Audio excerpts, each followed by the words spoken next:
Hello, ladies, gentlemen, and others. I'm the Peculiar Lefty, and welcome back to the 31 Days of Horror. Today, I'll be talking about Antichrist, which is the first film in Lars von Trier's Depression trilogy. Now, Antichrist is one of those films that was talked about and publicised a lot when it was released, but for completely the wrong reasons. I mean, obviously, genital mutilation and on-camera penetration are always going to get the paper's attention, but I think it's sad that people got so focused on the superficial elements of the film that they missed the subtext. So that's what I'm going to be going into here.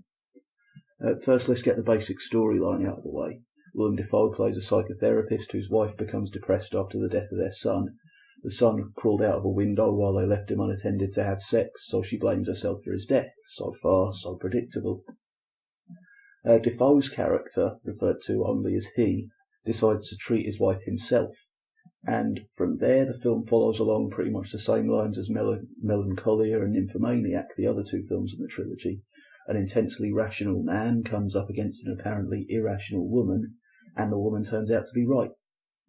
Basically, Antichrist, von Trier uses that dynamic to explore the conflict between the rationality of the sciences and what he posits as a fundamentally irrational universe. Over the course of the film, Charlotte Gainsbourg's character, referred to only as she, becomes convinced that the universe is inherently malign, in other words, that the world is evil. Not in an abstract, bad things happen to good people kind of way, but in a very active and personal way. There is a universal consciousness, and that consciousness wants to hurt you, personally, as an individual. Here, von Trier is getting into the realm of what's known as cosmic horror. Cosmic horror is a subgenre of horror that focuses on the terror that comes from realizing just how powerless and insignificant we are in comparison to the universe, and just how vast and unknowable the universe is in comparison to us. If you've read anything by H.P. Lovecraft, you'll know what I'm talking about. His work is replete with characters coming face to face with ancient gods that are so far beyond us that we can neither resist nor even understand them. Ultimately, cosmic horror is about the fear of the universe, and that's what von Trier is exploring in Antichrist. Now, he's talked about how he was seriously depressed while making Antichrist, and it certainly does present a very negative view of the world. And here's where we get to the interesting thing. There's no but to that. Normally in that sentence, I would have had something to say at the end about how the film finds hope in darkness, or how it's life-affirming, or some nonsense like that. But this is a Lars von Trier film, and Lars von Trier does not dilute his ideas.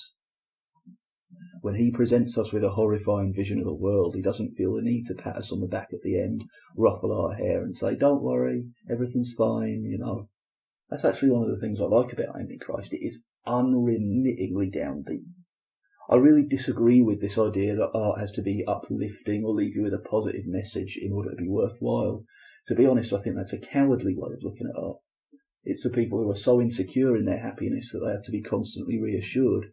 But the fact is, life can be harsh and unpleasant, and there is value in works of art that let us explore that darkness. Part of what horror does in particular is that it allows us to look at the worst aspects of life, the things we're frightened of and sickened by. It lets us rehearse those things. I don't know why we like to do that, whether it's for catharsis, voyeuristic pleasure, or just to satisfy a need to see the truth about the world, even when the truth is bad. But it's an important part of what art can do for us.